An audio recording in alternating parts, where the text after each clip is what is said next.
everyone, in this video, we will be solving compound inequalities. This is the second part. I will put the link of the first part in the description box below. Before we look into the first example right here, we need to have a review on inequality. We remember that if we get greater than or equal to or less than or equal to, we are going to use the solid circle or we're going to use the bracket.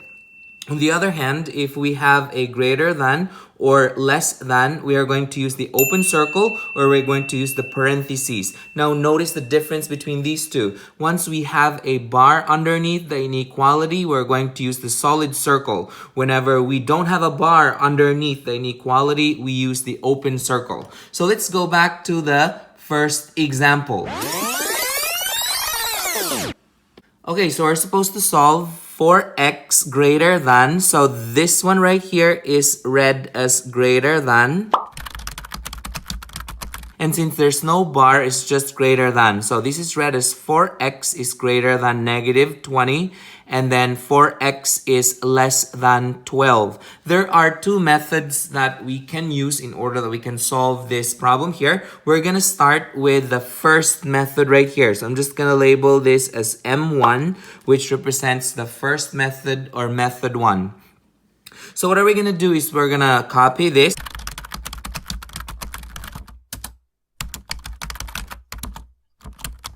What are we going to do for the first method is we need to make sure that the middle expression that we have here should just be an x since there's 4 in front of it. So we are supposed to divide this side by 4 because again, we want x by itself in the middle of this expression. So I'm going to divide this by 4. Once I divide the middle by 4, I will divide the left and the right by the same number, 4. So I'm going to divide this by 4.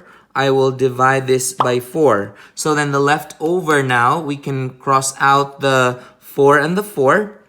So we're left with x is greater than, that's going to be negative 5. And x is less than or equal to 12 divided by 4 is 3. So this is x is less than or equal to 3. So this is our solution to this inequality up here. This is read as x is greater than negative 5 and x is less than or equal to 3. Again, that's a solution to this. Now, I will show you the second method. So I'm just going to write here M2. So this stands for, this is again method 1. And this is method 2. So what are we going to do? I'm just going to copy this one here first.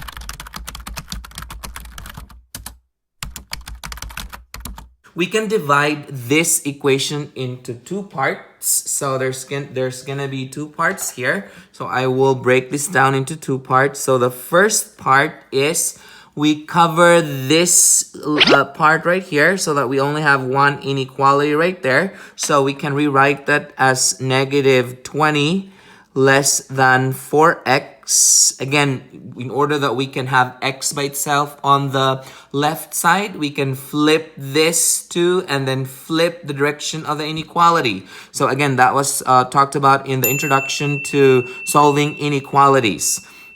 So this would come out 4x is greater than negative 20.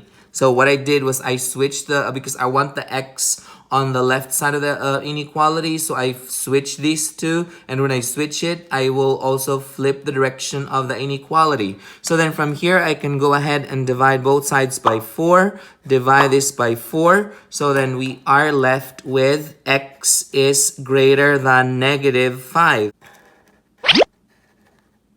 And that makes sense with the one that we have here. Because again, this one is read as greater than. So again, this is read as greater than. So this means that x is greater than negative 5. And that is the same thing with the second method that we have here. The first solution is x is greater than negative 5. Now, to find the other solution, we are supposed to cover the other inequality. So we're left with this. So then we can go ahead and rewrite this as 4x is less than equal to 12. Since the x is already on the left, so then we can go ahead and divide both sides by 4. Divide this by 4. So then we are left with x is less than or equal to 3. So this is our other solution. And this makes sense because if we look at the other method right here, x is less than or equal to 3, and that is the same thing as this. So then we can go ahead and graph this. Either you want to use this one or you want to use this answer. It doesn't really matter. So then we graph this. So we say that x is greater than -5. So the -5 is right here. So I'm going to use an open circle for this. The reason why it's open circle, it's because there's no bar underneath. And so the solution is going to the right, since the direction of the arrow is to the right. So I'm gonna draw a line directed to the right. It's going all the way to infinity. Now let's sketch the graph of the other inequality. X is less than or equal to 3. Again, this is read as x is less than or equal to 3. So on 3, it's gonna be a solid circle, and then the direction of the arrow is to the left. So I'm gonna draw an arrow directed to the left, and it's going all the way to infinity. As you can see here, both the red and the blue line are intersecting at this interval. So this is actually the solution to this inequality. So this, the one in the middle. Now others are gonna say, but this is a solution too, because that's there's a line in there. But we're talking about the intersection between the blue and the red. Now others are gonna say, oh, what about this one? There's a red and there's the blue as well. Please remember that this is an open circle. That means it's not included. So you can see that it's only blue here and it's only red here. But we want the intersection between the blue and the red solution. So then the actual solution is actually the one in the middle. So we write the solution in interval notation. So we can go ahead and remember that this one is on -5 and this one right here is on 3. So then the solution in interval notation would be an open circle on -5. So that's gonna be a parentheses then, because that's open circle. So parentheses -5, and then it goes to 3. Since that is a closed circle, we're going to use a bracket. So that would be 3 bracket. So this is our solution in interval notation, and this is our solution in graph form. At this time, I would encourage you to pause this video and try this problem out on your own. And when you're done, unpause it and check your answer. Okay, so we go over the problem here. Again, there are 2 methods to do this. I'm gonna write the first method right here. I'm just gonna label this as M1. So I'm just gonna rewrite this.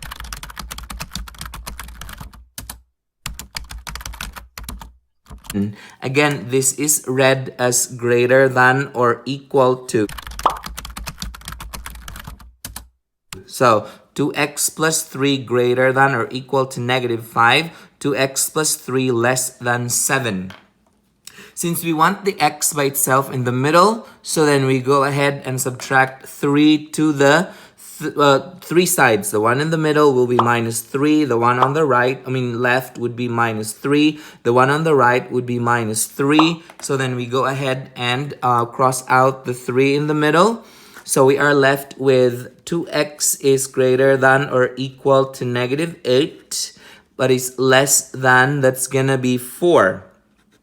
So then we still have 2 in front of the x, so that means we are going to divide both sides by 2, divide this by 2, divide this by 2.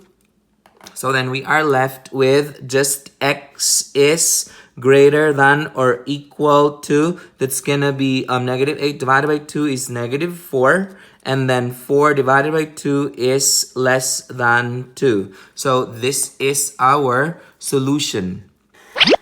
Okay, now this is again read as greater than or equal to. This is read as less than. Let's go ahead and move on to the second method. So I'm just gonna label this as M2. Again, this is M1 right here. This is M2. So I'm just gonna rewrite this.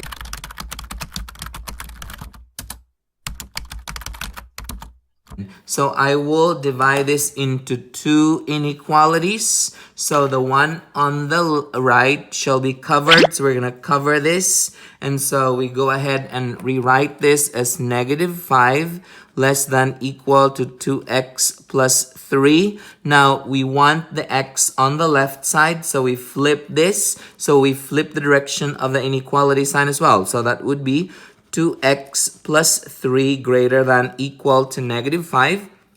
So then we can go ahead and solve for x here. So -3 and -3. So this would come out 2x is greater than equal to -8. Divide both sides by 2 because we want x by itself. So then we are left with x is greater than or equal to -4. So this is our first solution. And that makes sense because if we read this, this is read as x is greater than or equal to -4, which matches up with this. Now, to find the other solution, we cover the other inequality. So we're going to be working on this inequality. So we're left with 2x plus 3 less than 7.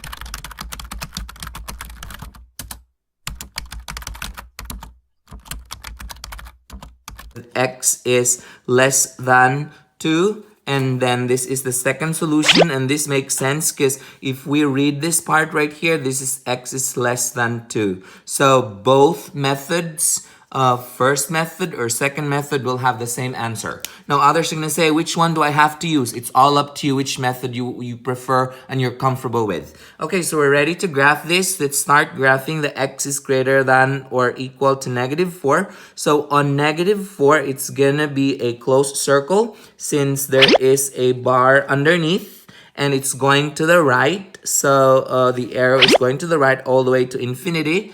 Well, the other solution is x is less than 2. So on 2, it's going to be an open circle.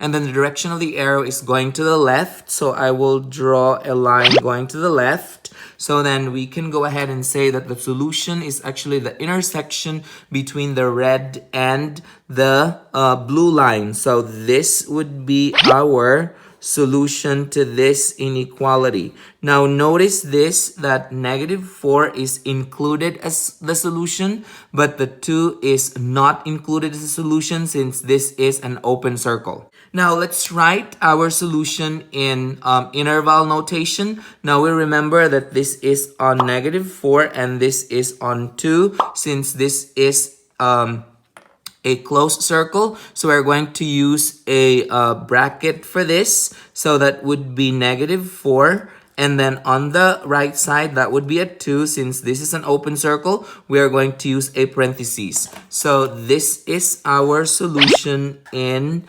interval notation. This is the solution in graph form. Did you get the same answer as this? Good. Perfect. If you find this video helpful, hit like and subscribe for more math videos. See ya!